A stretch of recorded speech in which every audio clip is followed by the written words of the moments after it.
Hello বন্ধুরা, আমার নতুন ভিডিও তোমাদের সকলকে জানাই স্বাগত। তো বন্ধুরা, বুঝতেই পারছো আমার হাতে এটা কি। এটা হচ্ছে এক ধরনের শাক। তো জানি না কে চেনো কি চেনো না। তো এই যে এখন কিন্তু এই শাকটা আমাদের এখানেও পাওয়া যায়। সাধারণত এই শাকটা কিন্তু পাহাড়ি এলাকার শাক।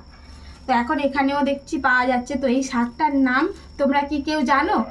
এই শাকটার নাম আমরা কিন্তু ঢেঁকি শাক বলেই চিনি।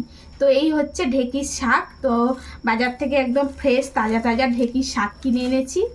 তো এই দেখো এরকম আটি করা ছিল, তো এখানে আমি 4 আটি কিনে নিয়ে এসেছি, যেহেতু অল্প হয়ে যায়। তো তো আজকে এই ঢেঁকি শাকের একটা সুন্দর রেসিপি বানাবো। তো ঢেঁকির শাক ভাজাও খেতে ভালো লাগে, আর ঢেঁকির শাকের অন্যরকম তরকারিও ভালো লাগে। তো আজকে এই ঢেঁকি শাক আর এর সঙ্গে সরু সরু করে একটু আলু রসুন থেতো করে দিয়ে আর চিংড়ি মাছ দিয়ে বানাবো। তো চলো আজকে এই ঢেঁকি শাকের তোমাদের সঙ্গে রেসিপি বানিয়ে দেখাবো। আর এই ঢেঁকি শাকগুলো না কাটার একটু ব্যাপার আছে, তো তোমাদেরকে দেখিয়ে দিই। এই দেখো এইরকমভাবে না হাত দিয়ে এরমভাবে ভেঙে নিতে হবে। আর এই যে এই আঁচটা উঠছে, এই আঁচটা ফেলে দিতে হবে। আর যতটা নরম থাকবে ভাঙা যাচ্ছে ঠিক ততটাই নেওয়া যাবে। তো এরপরে থেকে কিন্তু এটা কিন্তু শক্ত, তখন এটা ফেলে দিতে হবে। আবার এই মাথা থেকে এইভাবে কেটে দিতে হবে। দেখবে বুঝতে পারবে যে কতটা নরম আছে, সেইটুকু নেবে, ব্যাস বাদ বাকিটা আর নেবে না। এই যে এখান থেকে শক্ত। তো আমি কিন্তু এই শাকগুলো কিন্তু নিয়ে নেব। এই যে এই যে এই যে এইভাবে কিন্তু আমি শাকগুলো বেছে ফেলবো সব। এই তো সমস্ত কিছু সব একদম কেটে কুটে গুছিয়ে নিয়েছি, শাক কেটে নিয়েছি। আর আমি একটু আলু দিয়ে রান্না করব, নাহলে একদম এইটুকু হয়ে যাবে। তাই আলু, এখানে হচ্ছে রসুন থেতো করে নিয়েছি, কাঁচা লঙ্কা পেঁয়াজ কুচি, আর বানাবো চিংড়ি মাছ দিয়ে। তো এখানে চিংড়ি মাছটাও বেছে পরিষ্কার করে নিয়েছি। এখন এই চিংড়ি মাছের মধ্যে স্বাদ মতন একটু লবণ দিয়ে দিলাম, দিয়ে দেব একটু হলুদের গুঁড়া। এখন এটাকে একটু মাখিয়ে নেব। এখন কড়াটা বসিয়ে দিয়েছি, আর কড়াটাও হয়ে গেছে গরম। এখন এর মধ্যে একটু সরিষার তেল ঢেলে দেব।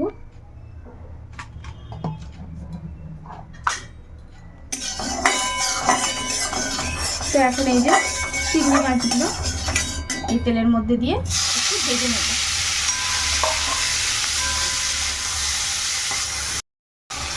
এই তো চিংড়ি মাছগুলো ভাজা হয়ে গেছে। আর যেহেতু তরকারি করবো তাই চিংড়ি মাছগুলো একটু হালকা করেই ভেজে নিয়েছি। তো এখন চিংড়ি মাছগুলো তুলে ফেলবো। তো চিংড়ি মাছগুলো ভেজে তুলে নিয়েছি। এখন এর মধ্যে আরেকটু তেল দিয়ে দেব। এখন আলুগুলো ভেজে নেবো ভালো করে। তো আলুগুলো এখন একটু ভালো করে ভাজা ভাজা করে নেব। এই তো আলুটা ভালো করে ভাজা ভাজা করে নিয়েছি। এখন এই আলুটাকে একটু সাইজ করে দেব, আর এই মাঝখানে একটু তেলটা জমে আসবে। এখন এই মাঝখানেই আমি কিন্তু দিয়ে দেব এই যে রসুন থেতো করে রেখেছিলাম, এই রসুন থেতোটা। এটা একটু নাড়িয়ে চাড়িয়ে এখন এর মধ্যে দিয়ে দেব পেঁয়াজ কুচি আর কাঁচা লঙ্কা কুচি। তো এটা দিয়ে এখন এটাকে আবার একটু ভালো করে কষিয়ে নেব। এখন দিয়ে দেবো স্বাদ মতন লবণ,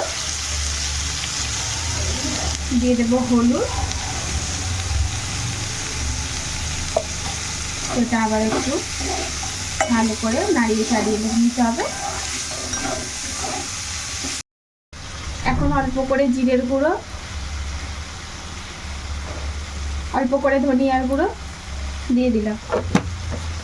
এটা দিয়ে আবার একটু নাড়িয়ে চাড়িয়ে নিচ্ছি। এই তো এটা কষানো হয়ে গেছে। এখন এর মধ্যে এই যে ঢেঁকি শাকগুলো এবারে দিয়ে দেব।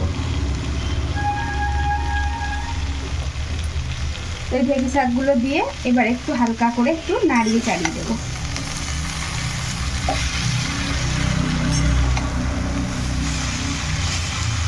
এইভাবে হালকা করে নাড়িয়ে চাড়িয়ে দিলাম।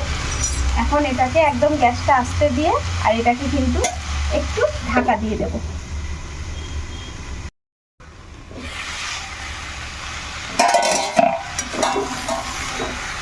এটা একটু ভালো করে এবারে নাড়িয়ে চাড়িয়ে নেব। এখন এর মধ্যে সমস্ত চিংড়ি মাছ ভাজাটাকে দিয়ে দেব। চিংড়ি মাছ ভাজাটাকে দিয়ে আবার একটু নাড়িয়ে চাড়িয়ে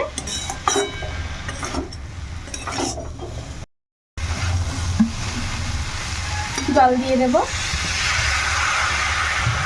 খুব বেশি জল দেবো না, সামান্য করেই জল দেব। এটা শুধু একটু জাস্ট সিদ্ধ হবার মতো। তো এখন এটাকে এইভাবে রেখে দেব। তো এই তো একদম সমস্ত রসটা একদম শুকনো হয়ে গেছে, আর কোনো জল নেই। এখন কিন্তু আমার এটা একদম রেডি।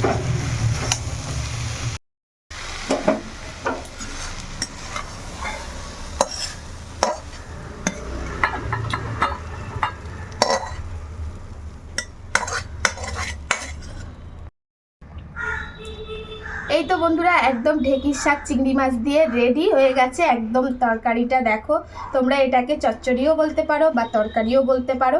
তো আমরা এইভাবে ঢেঁকির শাক খাই, আরও খাই। কেমনভাবে বলবো, সেটা হচ্ছে শুকনো লঙ্কা আর রসুন ফোড়ন দিয়ে ঢেঁকির শাকটা ভাজা, খুবই টেস্টি। যারা খেয়ে এখনো পর্যন্ত খাওনি তারা প্লিজ একবার ট্রাই করো, আর যারা খেয়েছো তারা তো জানো এই শাকের কত টেস্ট। তো যাই হোক, এইরকমভাবেই ঢেঁকির শাক রেডি। তো কেমন হয়েছে কমেন্টের মাধ্যমে জানিও। ভালো লাগলে লাভ লাইক শেয়ার করতে ভুলো না। তো আজকের মতন আসি, দেখা হচ্ছে নতুন কোনো ভিডিওতে। ততক্ষণের জন্য টাটা।